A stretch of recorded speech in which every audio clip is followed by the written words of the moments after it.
I'll pass the floor to Mr. Claude Kahn, Human Rights Officer, Office of the United Nations High Commissioner for Human Rights. Claude, please.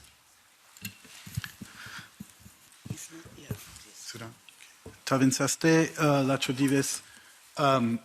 I would echo the words of my friend and colleague Julius and say that it is a great honor to be here again among friends and good colleagues as we continue this long-term work.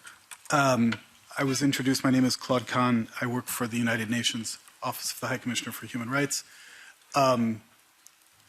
As everyone in this room is aware, the United Nations is an organization that was established in 1945 to ensure that the world would never again see war and would learn the lessons of the last global conflagration.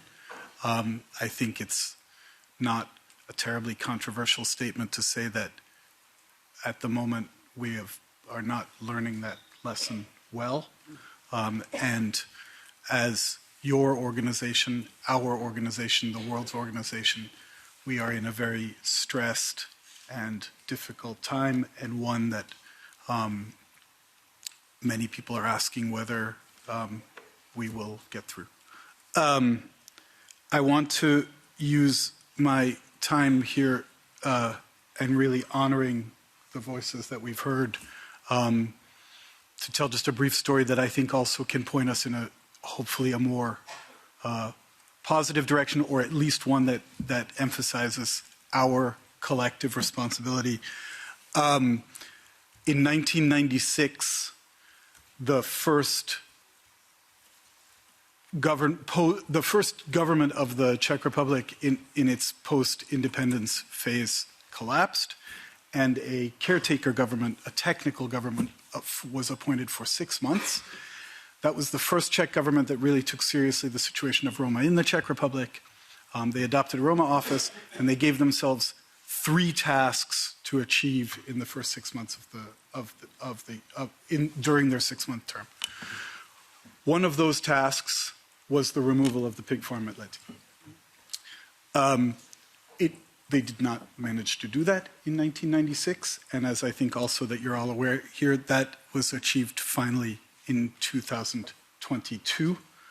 I didn't do the math, but it's 25 good years after the first commitment by a government to do so. I tell that just to say one thing. One is, as we've heard and as everyone knows, the recognition of the Roma Holocaust has been late.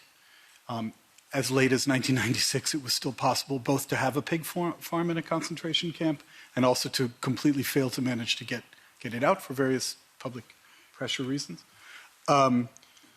Secondly, it has been more difficult than anyone, I think, imagined at the time to do this work and to achieve anything in it.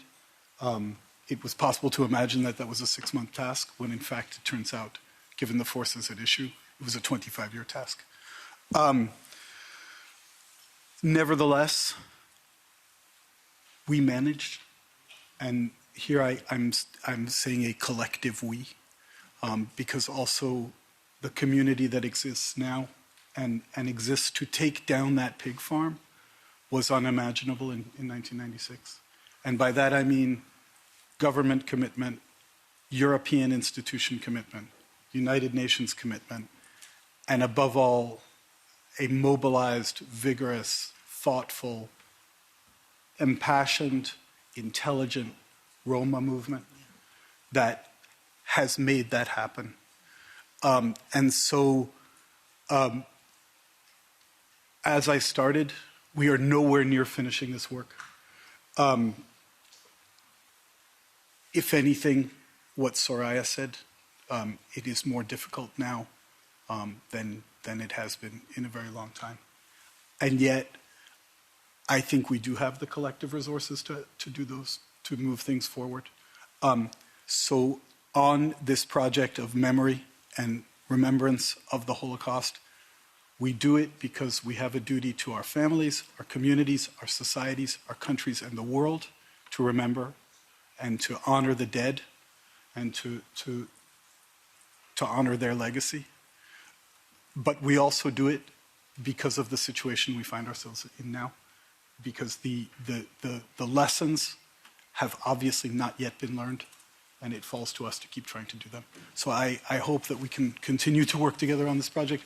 I unfortunately think we have many years ahead to do that, but I am heartened by the strength of this community, and I take the removal of the pig farm and the handing over of the management of the new memorial to a Romani institution, the Museum of Roma Culture in Brno, as a positive signal that we can achieve these things.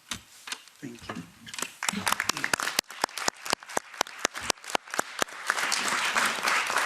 Thank you very much, Claude.